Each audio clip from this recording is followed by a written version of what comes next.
আসসালামু আলাইকুম। সামিদ সোমকে পাওয়ার জন্য বাংলাদেশ ফুটবল ফেডারেশন সর্বোচ্চ চেষ্টা চালিয়ে যাচ্ছে, কিন্তু একটা সংখ্যার জায়গায় তৈরি হয়েছে যে সামিদ সোম আগামী 10 জুন সিঙ্গাপুরের বিপক্ষে যে ম্যাচটা অনুষ্ঠিত হবে ঢাকার মাটিতে, সেই ম্যাচে আদৌ তিনি খেলতে পারবে কিনা। কারণ এখানে সামিদ সোম যেহেতু তিনি কানাডার নাগরিক, এখন পর্যন্ত তার বাংলাদেশে কোনো পাসপোর্ট নেই এবং একই সাথে তার অনেক কাজ রয়েছে, যে কাজগুলো তাকে আগামী মে মাসের মধ্যে করতে হবে এবং হাতে খুব একটা সময় নেই।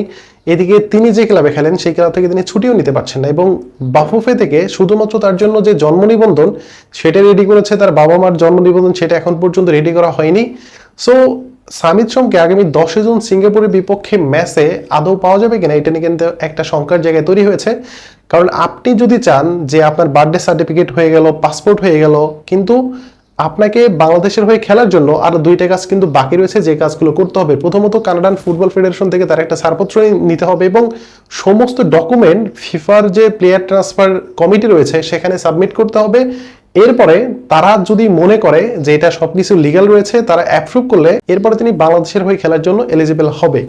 এখন প্রশ্ন হচ্ছে যে এখন এপ্রিল মাস প্রায় শেষ হয়ে যাচ্ছে, সামনে মে মাস এবং জুনের 10 তারিখে সিঙ্গাপুরের বিপক্ষে যে ম্যাচটা, সেই ম্যাচে সামিদ সোমকে পাওয়ার কতটুকু আশা করা যায়।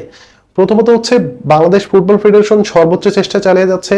তার বার্থডে সার্টিফিকেট অলরেডি হয়ে গেছে, তার বাবা মার যে বার্থডে সার্টিফিকেট সেটাও হয়ে যাবে এবং তিনি যে ক্লাবে খেলছেন সেই ক্লাব থেকে তিনি ছুটি পাচ্ছেন না এবং তিনি যে জায়গায় থাকেন সেখান থেকে তাকে টরন্টোতে বাংলাদেশের হাই কমিশনে যাইতে হবে। সেখানে গিয়ে তার যে ডকুমেন্টগুলো রয়েছে সেই ডকুমেন্টগুলো হাই কমিশনে সাবমিট করতে হবে, তার একদিন সেখানে টাইম দিতে হবে। সো সবকিছু মিলায় সামিদ সোম কিন্তু একটু হলেও শঙ্কার মধ্যে আছে যে আগামী 10 জুন সিঙ্গাপুরের বিপক্ষে ম্যাচে তিনি খেলতে পারবে কিনা। এবং বাংলাদেশ ফুটবল ফেডারেশন থেকে দুইজন লোককে নিয়োগ দেওয়া হয়েছে টরন্টোতে বাংলাদেশ হাই কমিশনে। সামিদ সোম যখন তিনি তার ক্লাবের হয়ে টরন্টোতে একটা ম্যাচ খেলতে যাবেন, ঠিক তখনই তার শিডিউলটা পাবেন এবং তিনি একদিনের মধ্যে সেই কাজগুলো করার জন্য বাংলাদেশের স্বরাষ্ট্র মন্ত্রণালয় থেকে শুরু করে হাই কমিশন পর্যন্ত সব জায়গায় বাফুফে বলে রেখেছে। কিন্তু প্রশ্ন হচ্ছে যে তার ডকুমেন্টগুলো, যেমন তার বার্থডে সার্টিফিকেট হয়ে গেল, তার পাসপোর্ট হয়ে গেল, তিনি কানাডান ফুটবল ফেডারেশন থেকে তিনি তার ছাড়পত্র নিয়ে নিলেন, কিন্তু ফিফার যে প্লেয়ার্স কমিটি রয়েছে সেখানে যে ডকুমেন্টগুলো সাবমিট করতে হবে তারা কতদিন পরে তাকে এলিজিবল করে দিবে সেটা কিন্তু ধরা বাঁধা কোনো নিয়ম নেই বা কোনো দিনক্ষণ ঠিক করা নেই। সো এইটা কিন্তু একটা অনিশ্চয়তার মধ্যে পড়তে যাচ্ছে সামিদ সোমকে নিয়ে। কারণ আমরা জানি যে সামিদ সোম তিনি যে পজিশনের প্লেয়ার, তাকে নিয়ে মানুষ যতদিন হলো বাংলাদেশ দলের হয়ে খেলার জন্য তাকে অ্যাপ্রোচ করেছে, তাকে পোক করেছে। বাংলাদেশে কিছু ফেসবুক পেজ এবং কিছু গ্রুপ রয়েছে এবং একই সাথে বাংলাদেশে কিছু প্রবাসী সাংবাদিক রয়েছে যারা আসলে সামিদ সোমকে একের পর এক পোক করে গেছে এবং তাকে বাংলাদেশের হয়ে খেলার জন্য যে অ্যাপ্রোচটা তারা কিন্তু সবসময় করে গেছে। এবং বাংলাদেশের মানুষ যখন একটা আশায় বুক বেঁধে আছে যে আগামী 10 জুন সিঙ্গাপুরের বিপক্ষে হামজা চৌধুরী, সামিদ সোম এবং কিবর মিসেলকে নিয়ে তিনি মাঠে নামবেন এবং বাংলাদেশ সুন্দর একটা ম্যাচ উপহার দিবেন বা বাংলাদেশের হয়ে তিনি দুর্দান্ত একটা অভিষেক ঘটাবেন এবং সেখানে তিনি ম্যাচটা জয়লাভ করবেন, এই ধরনের একটা আশা নিয়ে প্রত্যেকটা দর্শক এই মুহূর্তে অপেক্ষা করছে। কিন্তু যে শঙ্কার জায়গা সেটা হচ্ছে যে তার এখন পর্যন্ত কোনো কাগজপত্র, যে ডকুমেন্টগুলো রয়েছে তা এখন পর্যন্ত তিনি রেডি করতে পারেনি।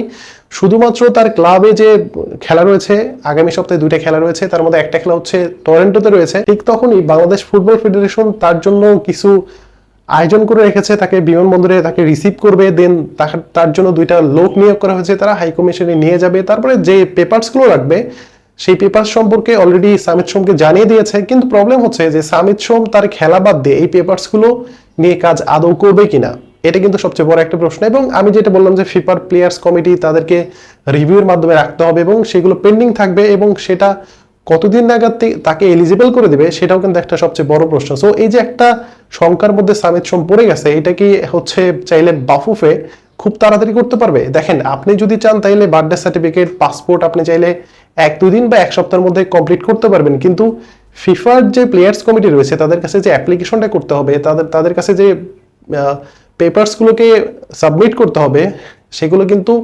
যতদিন না পর্যন্ত ফিফা থেকে তাকে গ্রিন সিগন্যাল না দেওয়া হবে ততদিন পর্যন্ত চাইলে সামিদ সোম তিনি কিন্তু বাংলাদেশের হয়ে খেলতে পারবেন না। অপরদিকে কিবর মিসেলের ব্যাপারে এই বিষয়টি কিন্তু একদম ক্লিয়ার হয়ে রয়েছে, কারণ তিনি এখন পর্যন্ত কোনো দলের হয়ে খেলেনি, কোনো দলের বয়সভিত্তিক দলেও খেলেনি। সো তার কিন্তু ওই ধরনের কোনো হ্যাসেল নেই, তিনি শুধু তার পাসপোর্টের কাজটা করবে এবং একই সাথে তিনি ইংল্যান্ডের ফুটবল ফেডারেশন তার থেকে একটা ছাড়পত্র নিবে, তারপরে তিনি কিন্তু বাংলাদেশের হয়ে খেলার জন্য এলিজিবল হয়ে যাবে। বাট সামিদ সোমের জন্য কিন্তু এই বিষয়টা অনেকটাই কঠিন হয়ে যাচ্ছে।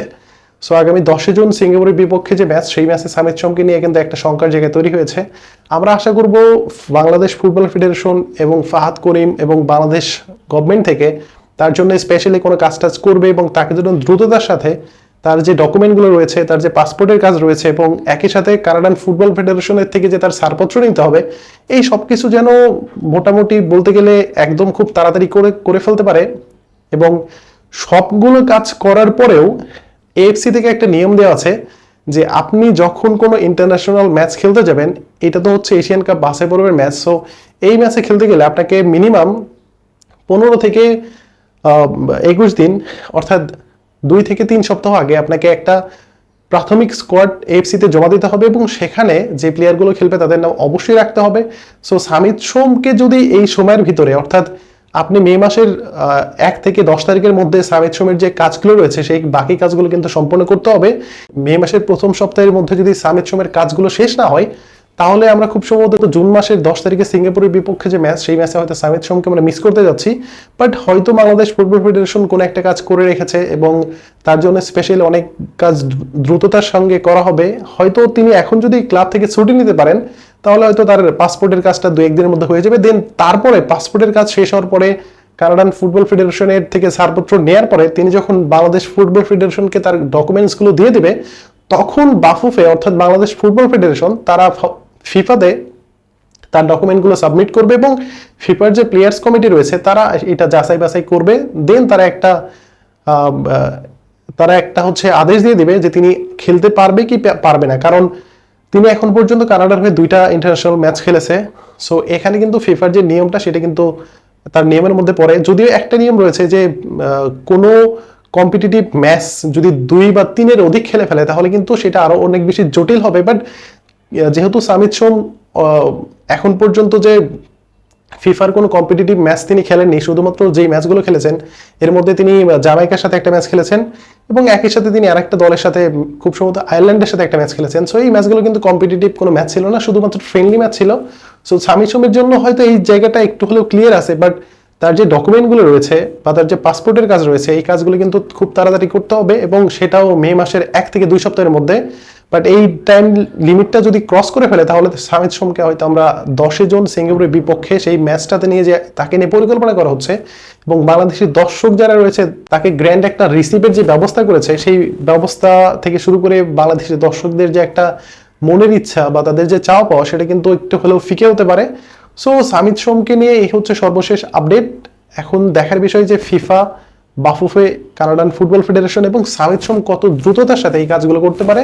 সো আপনাদের মতামত আশা করছি। ধন্যবাদ সবাইকে।